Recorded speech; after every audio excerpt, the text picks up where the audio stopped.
saya Adulin dari kelas G. Di sini saya akan membahas tentang asuransi. Adapun tujuan pembelajaran yaitu untuk memahami dan menjelaskan aspek-aspek dasar asuransi dan keuntungan dalam asuransi. Untuk lebih jelasnya langsung simak video berikut. Pengertian asuransi. Adapun pengertian asuransi dapat diambil dalam beberapa bahasa. Dan di sini kita akan membahas pengertian asuransi menurut Kitab Undang-Undang Hukum Dagang pasal 246, yaitu asuransi atau pertanggungan adalah suatu perjanjian dengan mana seorang penanggung mengikat diri kepada seorang tertanggung dengan menerima suatu premi untuk memberikan penggantian kepadanya karena suatu kerugian, kerusakan, atau kehilangan keuntungan yang diharapkan yang mungkin terjadi karena peristiwa tak tertentu. Sedangkan menurut Undang-Undang Nomor 2 Tahun 1992 tentang usaha perasuransian, yaitu asuransi atau pertanggungan adalah perjanjian antara dua pihak atau lebih, dengan mana pihak penanggung mengikatkan diri kepada tertanggung dengan menerima premi asuransi untuk memberikan pergantian kepada tertanggung karena kerugian, kerusakan, atau kehilangan keuntungan yang diharapkan. Tahu tanggung jawab hukum kepada pihak ketiga yang mungkin akan diderita tertanggung, yaitu timbul dari suatu peristiwa yang tidak pasti atau untuk memberikan suatu pembayaran yang didasarkan atas meninggalnya atau hidupnya seseorang yang dipertanggungkan. Selanjutnya ada tujuan dari asuransi. Yang pertama ada memberikan jaminan perlindungan dari resiko-resiko kerugian yang diderita dari satu pihak. Yang kedua, meningkatkan efisiensi karena tidak perlu secara khusus mengadakan pengamanan dan pengawasan untuk memberikan perlindungan yang memakan banyak tenaga atau waktu dan biaya. Selanjutnya, pemerataan biaya, yaitu cukup dengan mengeluarkan biaya yang jumlahnya tertentu dan tidak perlu mengganti atau membayar sendiri kerugian yang timbul yang jumlahnya tidak tentu dan tidak pasti. Yang keempat, dasar bagi pihak bank untuk memberikan kredit, karena bank memerlukan jaminan perlindungan atas angsuran yang diberikan oleh peminjam uang. Yang terakhir itu sebagai tabungan, karena jumlah yang dibayar kepada pihak asuransi akan dikembalikan dalam jumlah yang lebih besar. Hal ini khusus berlaku untuk asuransi jiwa. Selanjutnya kita akan membahas tentang jenis-jenis asuransi dan perbedaan dari asuransi itu sendiri. Yang pertama ada asuransi jiwa, di mana asuransi ini memberikan keuntungan finansial pada tertanggung atas kematiannya. Sistem pembayaran untuk jenis asuransi jiwa pun bermacam-macam. Ada perusahaan asuransi yang menyediakan pembayaran setelah kematian dan lainnya bisa memungkinkan tertanggung untuk mengklaim dana sebelum kematiannya. Asuransi jiwa dapat dibeli untuk kepentingan diri sendiri dan atas nama tertanggung saja atau dibeli untuk kepentingan orang lain. Bahkan asuransi jiwa juga dikenal bisa dibeli pada kehidupan orang lain. Contohnya, seorang suami bisa membelikan asuransi jiwa yang akan memberikan manfaat kepadanya setelah kematian sang istri.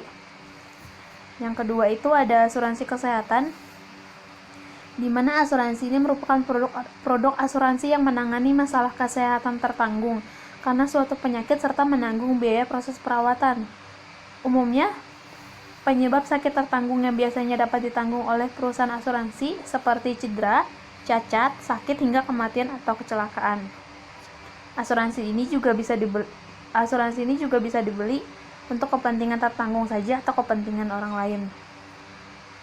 Yang ketiga ada asuransi kendaraan, di mana asuransi ini adalah jenis asuransi mobil yang fokus terhadap tanggungan cedera kepada orang lain atau terhadap kerusakan kendaraan orang lain yang disebabkan oleh si tertanggung.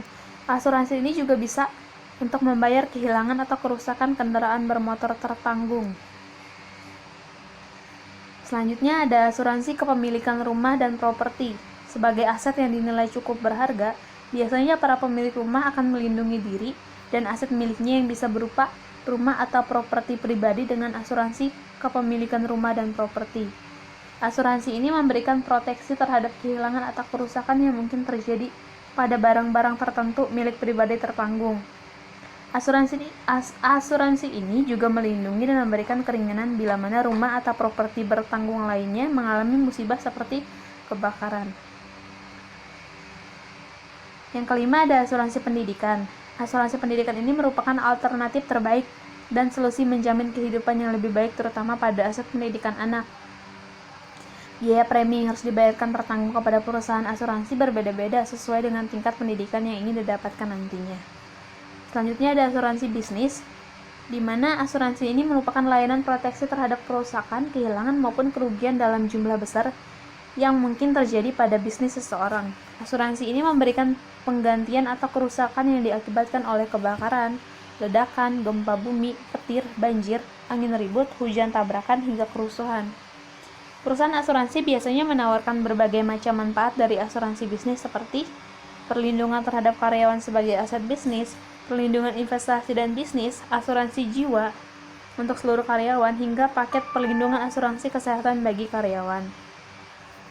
Selanjutnya ada asuransi umum, di mana asuransi umum atau general insurance ini merupakan sebuah proteksi terhadap risiko atas kerugian maupun kehilangan manfaat dan tanggung jawab hukum pada pihak ketiga. Jaminan asuransi ini sifatnya umum dan berjangka pendek atau biasanya sekitar 1 tahun. Selanjutnya ada asuransi kredit.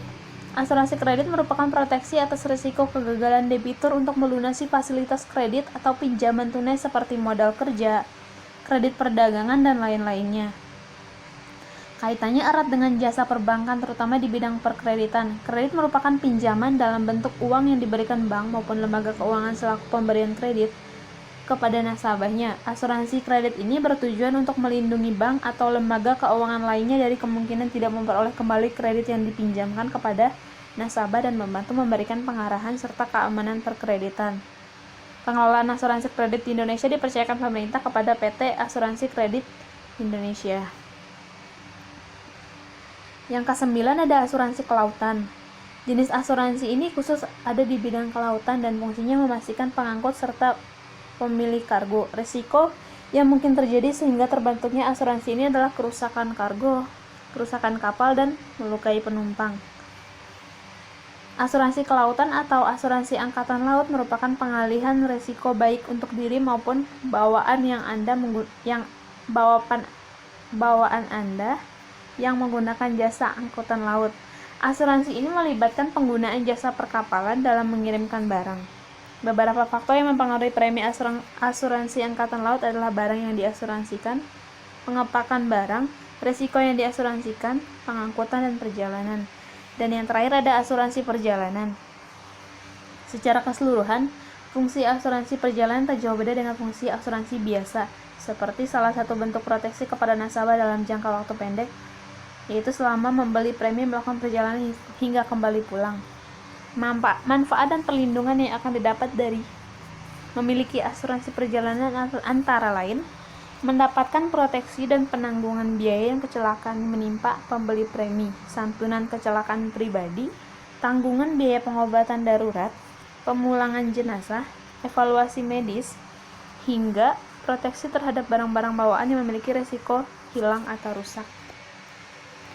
Di sini kita akan membahas tentang asas hukum sahnya perjanjian asuransi.